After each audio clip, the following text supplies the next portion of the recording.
things people talk about of success, all of the elements.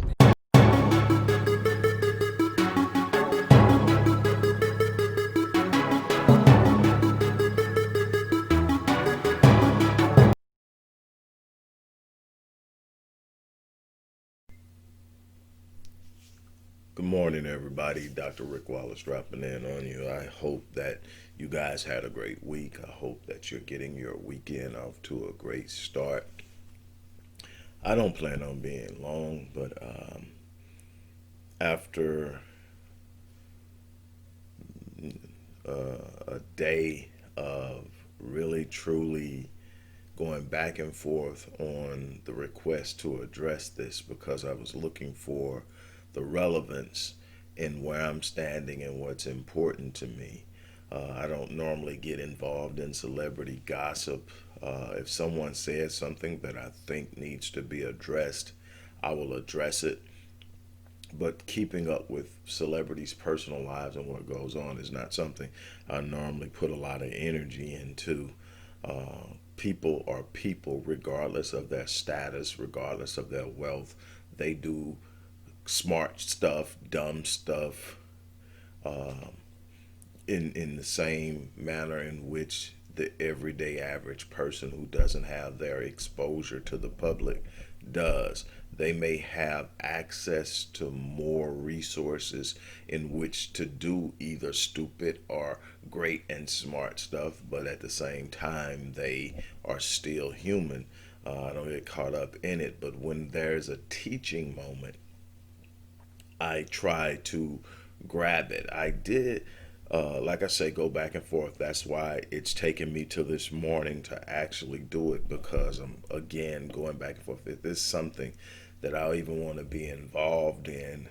Me and my wife have talked about it. We talked about it a long time ago. I mean, we've been observing this relationship with Will and Jada for a while for the purpose of understanding it because it creates a model or paradigm for others to attempt to follow without understanding the explicit dynamics involved. And so we talk about it a lot. It's a conversation we both work in the field. I have counseled many individuals and many couples. I counsel a lot of people who are coming out of relationships to help facilitate and initiate the process of healing. So this is my one of my areas of expertise, that along with trauma. And so when I sit up and I look at it, there's a lot going on. And trauma is definitely a part of the equation with everybody involved, if we're going to be honest. But so I'm sitting here and we're talking about this whole thing with Will, Jada, and Alsina. And my wife kind of became a little more interested in it because she's a huge fan of August's music. She's the one that hipped me to him a few years back. And, I've been listening to him. I mean, a very talented, gifted kid, had a very rough childhood, a lot of traumatic experiences, some abandonment issues, some issues with his mom that went unsettled, um, and a lot of other stuff that I'm not going to go deeply off into. But he has been very, very expressive in his music about his life struggles. So it doesn't take someone to know him to kind of understand that he's been through some things because he uses his music as a cathartic instrument to express and release. And I wish him the best. There have been people who have been talking about this from every possible angle. Those who feel like when you decide to get involved in an open marriage as an outsider, you are quote unquote held to a standard of uh, anonymity, so to speak, that you don't get to talk about it, that you are somehow the lesser of the people involved. And because they let you into their marriage, you have no right of expression And I am not one from that school. I think that everybody involved, you know, are adults, but I think that when you've got the kid was what, 22, 23 at the time, and you got someone in their mid 40s, the person who has to have the cooler head and the more experience and the understanding of how things work in life is the person in their 40s.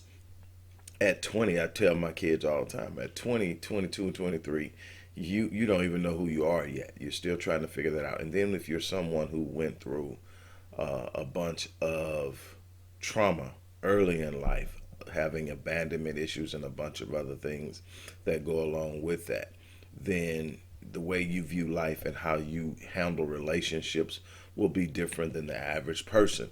We have to understand that, and we should know what's happening. But the moment you bring somebody into your marriage, the truth of the matter is, whether you have an open marriage, whether you have a situation where you are taking on quote unquote a side piece, male or female, and you're bringing them into your marriage, you give up the right to anonymity because you cannot control what another adult does. You can sit up and say all day long that I agree and I'm with it and I'm down and it's all good. And I tell people all the time, in my fourth book, When Your House Is Not a Home, which deals primarily with conflict within the marriage, but there's a point at the beginning of the book where I address the idea of dating in all of its different forms. And I tell you, I'm not a fan of dating. I didn't date my wife.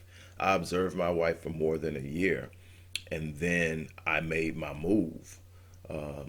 Dating requires you to engage people, and when you engage people, a couple of things happen. Number one is, if I go on a date with someone, the first date is just because that was something that attracted me to them. Normally, it's a physical attraction or energy attraction.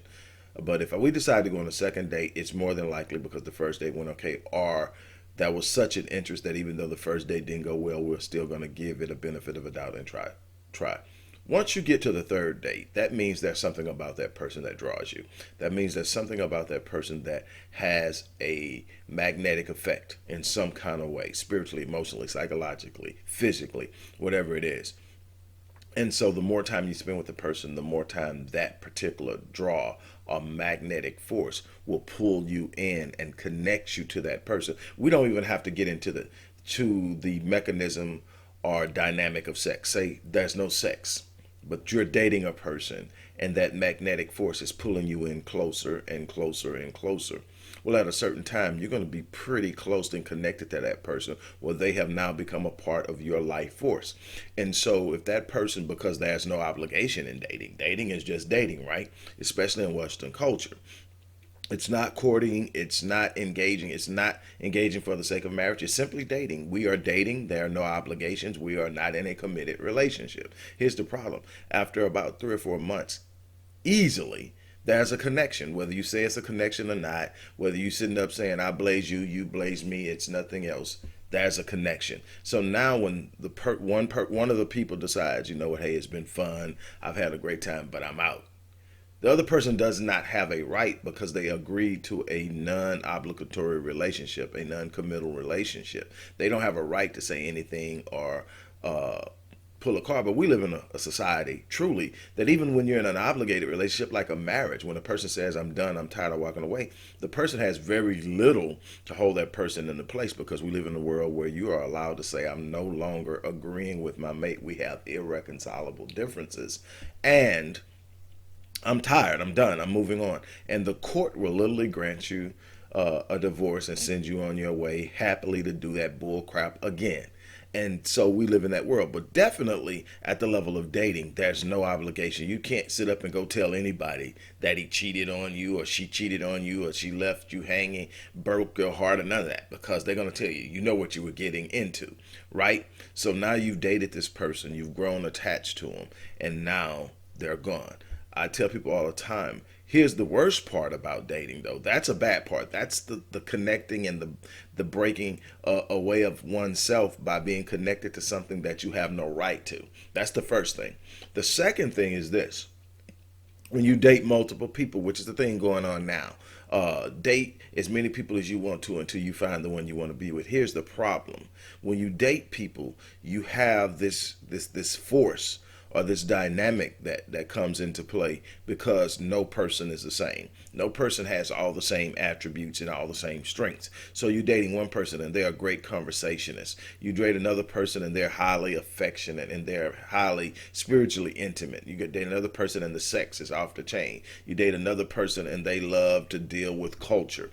And so you got four people you're dating with all different strengths, but they expose you to an element of wholeness that you can't get with any one person. So now you got all these things are perfect in each of these individuals. So there's something you need that you can get from each one of these, but you can't get it all from neither. So now when it's time to settle down, you're going to feel cheated. Why? Because you're used to having it all. And now because you're with one person, that's impossible. And you never ever get to the point of fulfillment. I see this all the time. You sit up there and you get out. You got this person for that, this person for that, this person for that, this person for that. And you've got this perfect little setup. The problem is when it's time to settle down, you're going to have those little nostalgic moments where you're thinking about, man, I remember when. I remember when. And it was because you had all these different experiences at the same time, meaning that there was never a point in your time during this time you were dating these people that you had to let go of something and sacrifice something because it simply was not there possible. Now, everybody's going to experience difference when you live your life over time. I'm talking about at one particular time you got it all. That doesn't happen. You can get close. You get a person that's just really, you really feeling, but there's always things that are going to be missing because we're imperfect creatures. We're not all whole for multitudinous reasons. So you got this. So you've got that element of it. But here's the thing. When you bring someone in to your life, you don't get to control how they respond to the ebbs and flows of the relationship. You would hope that they remain discreet. If it's a situation that you don't really want the public to know about, you would hope they will remain discreet. But then again, when you sit up and look at this thing that was going on between Jada Pinkett Smith and Alsina, it was anything but discreet.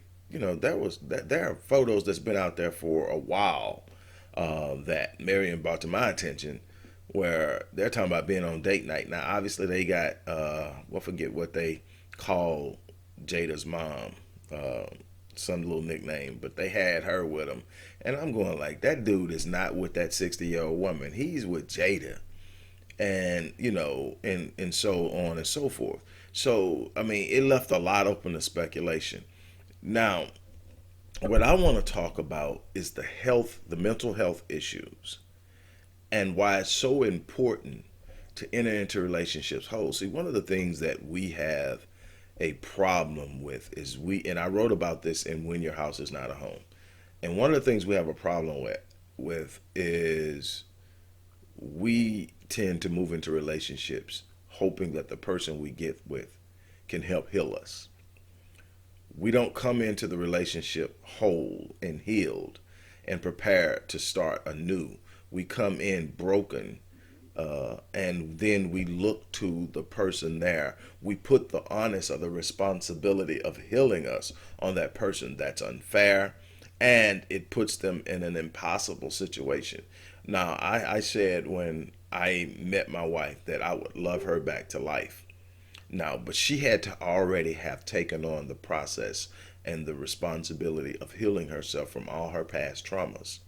I knew her intimately in those areas because how we met is she came to me for counseling. We worked together on a professional level for a year, and then she went her way, I went my way, but we kind of kept up with what each other were doing. And ultimately, when she came back and made contact with me, I made my move. Not based on any dating. We had never been physical with one another. We had never exchanged any type of conversation that said we were interested. The energy was there, and I think we both knew, but we had never spoke on it because we were operating in a professional capacity. So when she did come back around, I said, hey, I was just thinking about blah, blah, blah. We had a conversation, and within a week, I told her my intentions. and we initiated what we began and recognized as a committed relationship. And from that point on, we've honored it, and that's how we met. But she had to be already working on her. I could not take on the responsibility of being her healer. That's not my role. My role is that of a protector, a provider, a facilitator. I can't create her happiness. I can create an environment through which she can be happy, but I am not going to be able to do that. And so that is this thing that we're looking at in this relationship. Jada wasn't happy before August ever came into the picture. I'm not going to get into how old he was and the fact that he was, from what I understand, Jaden's friend, and that at one point she was calling him son. That's for another time, and that's more on the gossip level, and that's more on the sensationalism, and I'm not here for that. I'm not going to elaborate on that. I think that you can draw your own conclusions as far as that is concerned.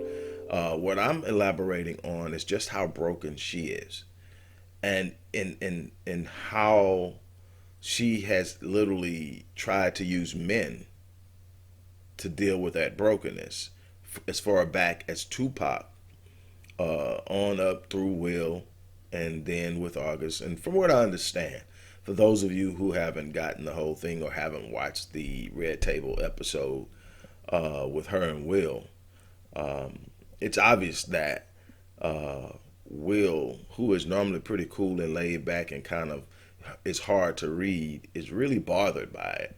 He accepted it and he was moving on, but it's come back to bite him in his butt like 4 years later, because all of this stuff kind of came to a head about 4 years ago.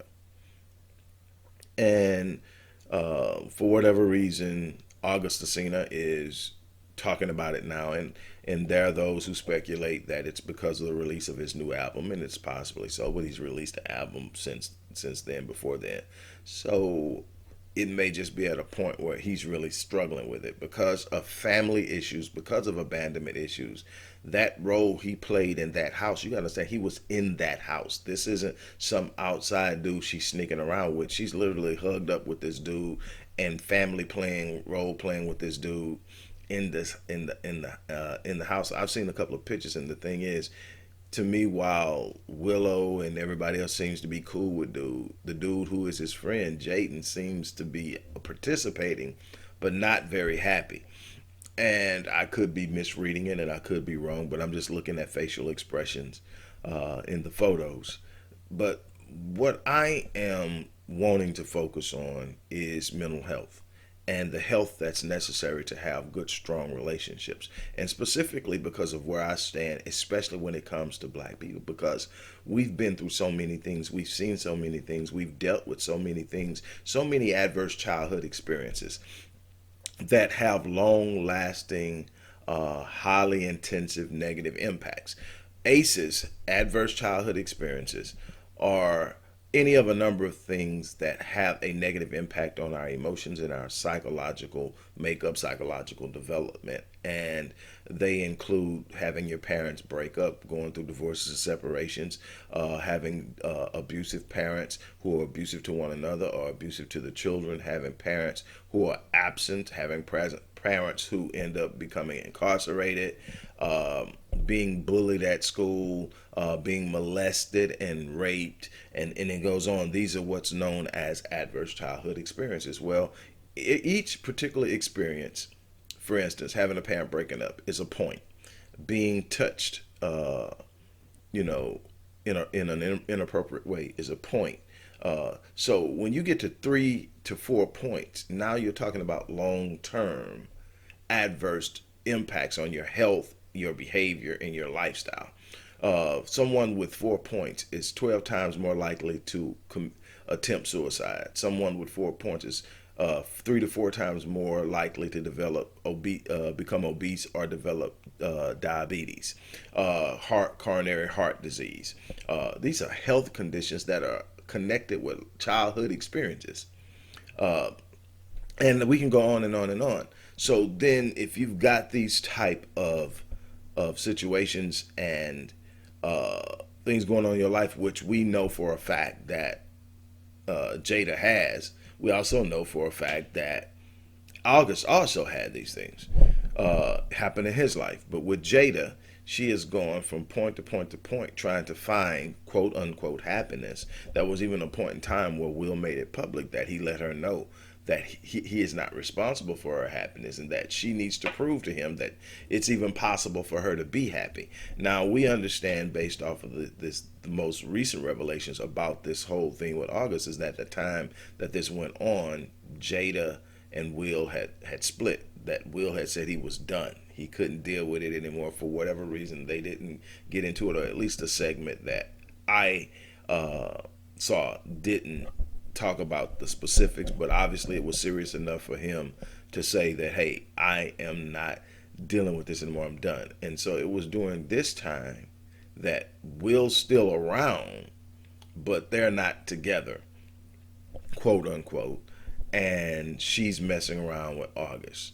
And from what I understand, August came out recently and said that Will even gave his blessings.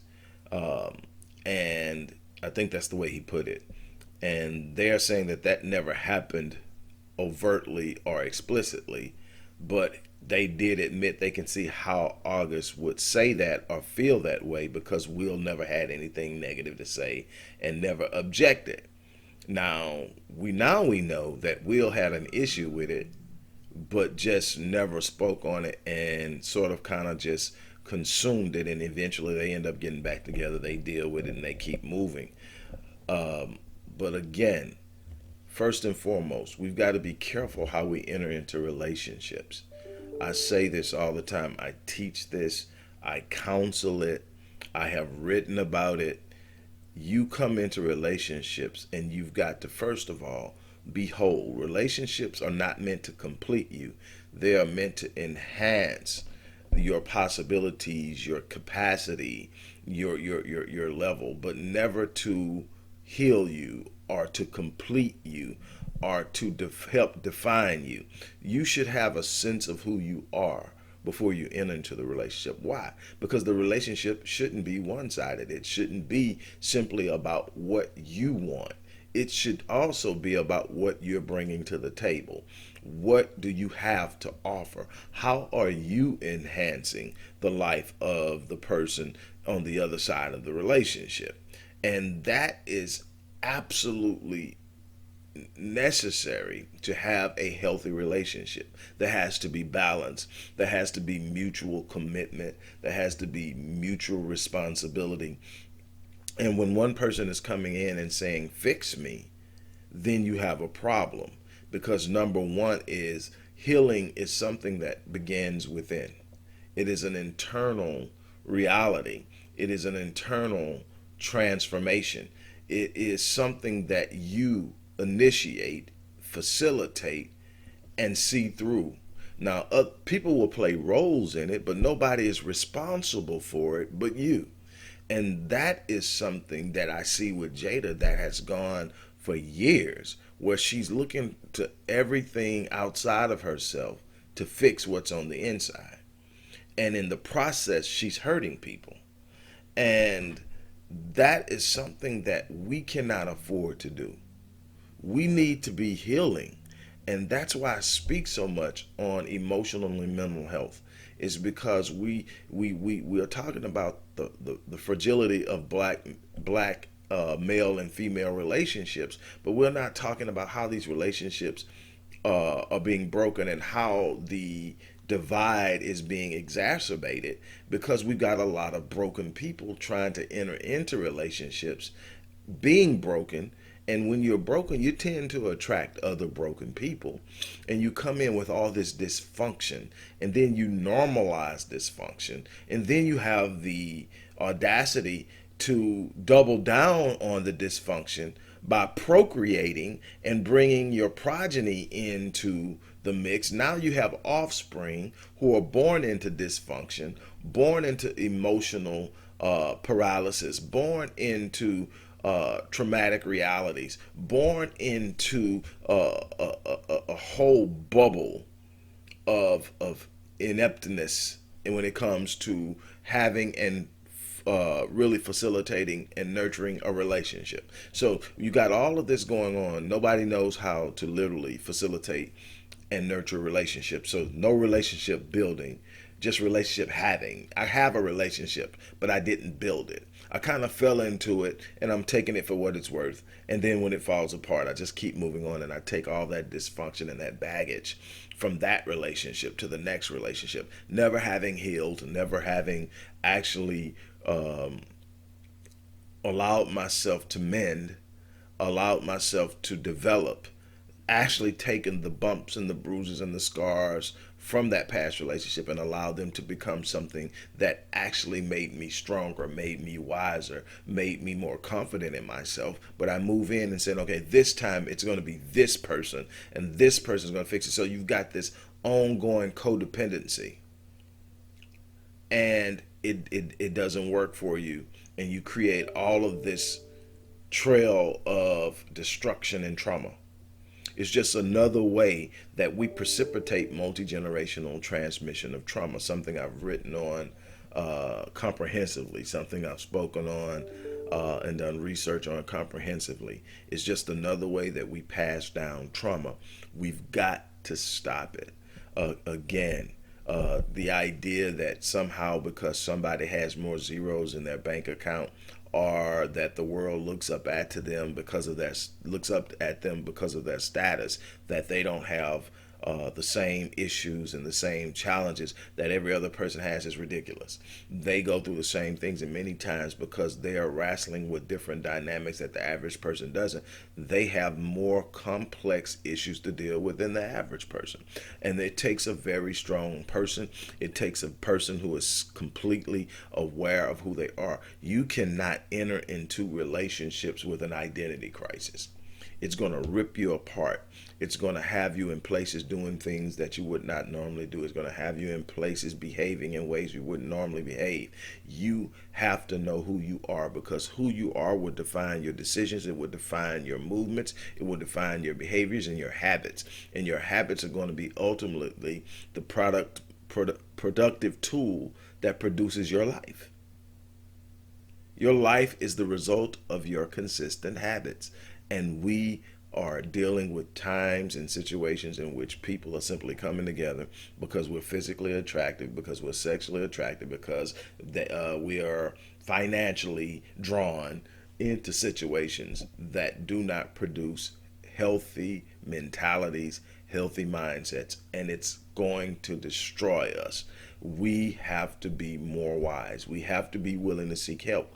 And the problem is we will go out of our way not to seek help. We will go out of our way not to ask for help. We will go out of our way to avoid professional help. I'm telling you now, as a professional in the area of human behavior, I have more than one counselor.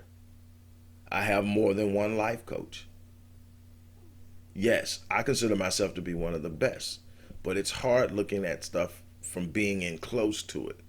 You need somebody that's not connected, that simply understands how things work to, in my case, remind me, hey, you know, blah, blah, blah, right? I'm like, yeah, I know. I said, well, you're still going to have to deal with that. You know, I'm not exempt from life because I have a certain role in life.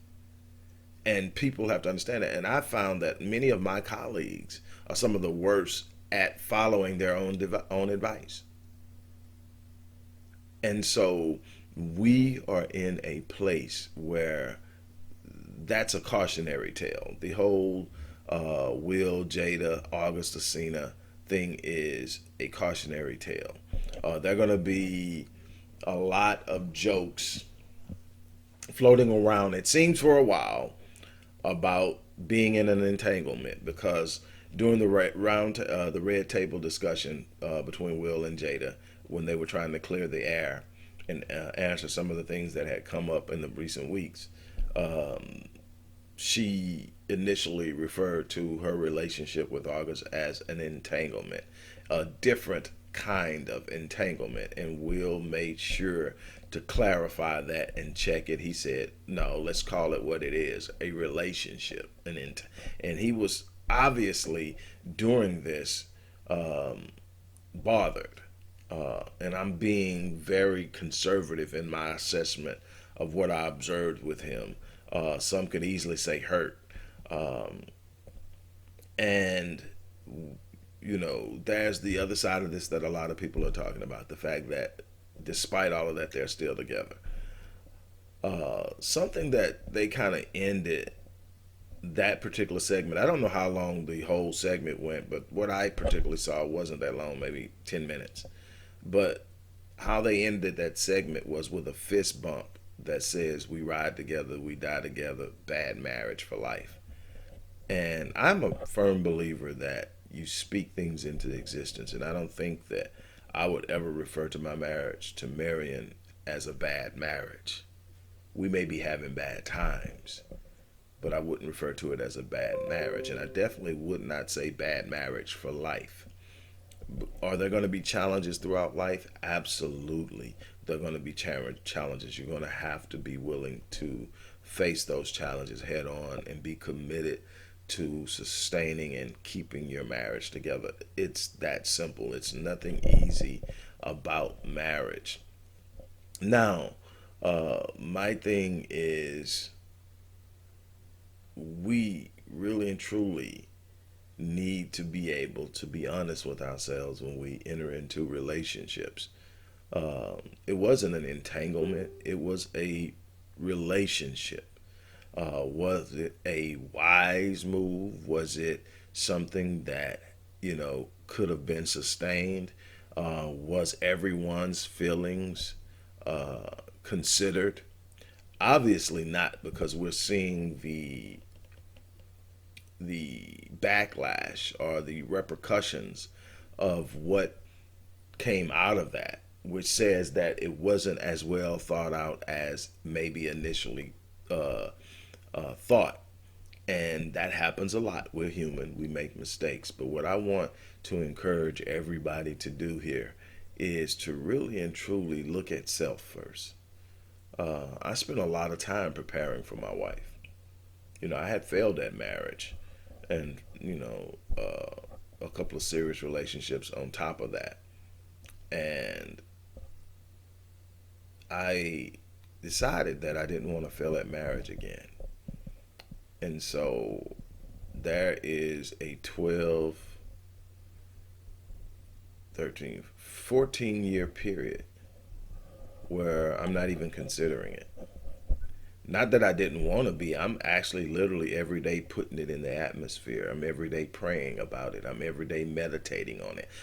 But I'm also preparing myself, because as I meditate on my wife, I'm determining and understanding what I want to see in my wife, what is going to be a requirement for my wife. For the first time, I'm literally knowing what I want in a woman, and not just meeting somebody and going, "Oh man, you kind of like, bam, bow, boom, whatever." Intellectually, I'm sapiosexual, so it's not just physical with me. I love a mind. But it takes more than just the mind. And what I had to realize is I needed a mind, but I needed a mind with a heart that had a penchant towards, this, that, and the other. I had to have someone who had a history that could appreciate the type of man I am and how I love. And see, me and my wife were a good fit in that area. She's had a lot she's been through. I'm a very protective, naturally protective person. So I'm big on covering my woman. And so she can appreciate it because she's never had it before. And so there are these things that I needed, that I looked for and I prepared for. But the thing is, I made sure I was good. I made sure that I didn't bring any baggage from past relationships. I made sure I didn't bring any baggage from my childhood. I made sure that I worked on those things. And I think that when I was finally ready, she appeared. And yes, we work on our marriage consistently. We take it serious. Like I said, we don't sit up and allow ourselves to implode and things happen. We consult our elders. We seek advice on how to take on life as a unit, as a couple, as one. And we work on that. We give it a great deal of love and consideration. And because of that, we have very few moments where we're at odds. I mean, very few. We go through things together as a unit. And I think that is immensely important. I think that while I will refrain from superimposing my ideals on Will and Jada on how they should have their marriage, I am going to respect whatever they think is the best way to have their marriage, or to see their marriage through, or to do whatever. They've been together 25 years. So they've done that and however they want to, but at the same time, it shouldn't be a trail of brokenness and pain behind how you choose to facilitate this thing. If that's the case, then people are being hurt, and that's not how this thing is supposed to work. And what I'll close with is this: be careful, because what I can tell you about human nature is it's easy for somebody to say, yeah, I'm down with that. I understand. I blaze you, you blaze me. It's all good. No feelings involved, no strings involved, no strings attached. And yet, the natural human order of things is the more time I spend around someone, the more attached I become. It simply is. Anyone who can remain attached after being consistently connected and around someone is a sociopath or a psychopath. The natural human mechanisms and instincts and emotional functions allow relationship building. It's what happens. It's how we're social creatures. We're meant to build relationships. So the more you spend time around a person, you're developing a relationship. It may be a positive or a negative one. You may be developing a relationship with someone at work you can't stand, but on that relationship, when I'm around this person, I've got to be on my guard. When I'm around this person, I got to think this way, act this way, behave this way. But it is still a relationship. You are connecting, and there are emotional responses to being around that person that become stronger and stronger the more you're around them. You cannot avoid it. Again, unless you're a sociopath or a psychopath. So, in other words, you can sit up and say, I blaze you, I blaze, and you can play it all day long, all you want. But at some point in time, you're going to have to respond to it and answer what's going on the inside. On that note, I'm going to get ready to get out of here. I really wasn't planning on being this long, but again, I felt the need to touch on this. On that note, I'm going to get out of here. Don't forget to support the work that we do at the Odyssey Project. Marion and I, from Restoring Ghetto's Forgotten Daughters, dealing with our young girls and young women who have gone through all types of different traumatic experiences, helping them heal, to Black Men Lead, which is a rite of passage initiative for young Black males starting at age 4 all the way through age 30. That's something we have consistently done. Don't forget, we're still trying to put a 15-city tour together to help implement this program in cities around America. We need your support. Go to the description box of this video, and at the top of the description box is a paragraph that shows you how to support the work we do. On that note, I'm out of here. Hello everybody, Dr. Rick Wallace here, dropping in with a little special announcement. For those who have followed me for any stretch of time, outside of the businesses that I run, like Myriad Business Solutions, the Visionetics Institute, Odyssey Media Group, I also do a great deal of work inside of the inner city communities in Houston, Dallas, and other areas. I'm asking now, as we push a fundraiser, that you support what the Odyssey Project is doing in the inner cities, especially with programs like Black Men Lead, which is a rite of passage initiative, and Restoring Ghetto's Forgotten Daughters, which is a program focused on helping young girls, but boys as well, suffering from childhood sexual abuse, rape, molestation, domestic abuse, absentee fatherhood, and so many other things. The information will be in the box. Thank you.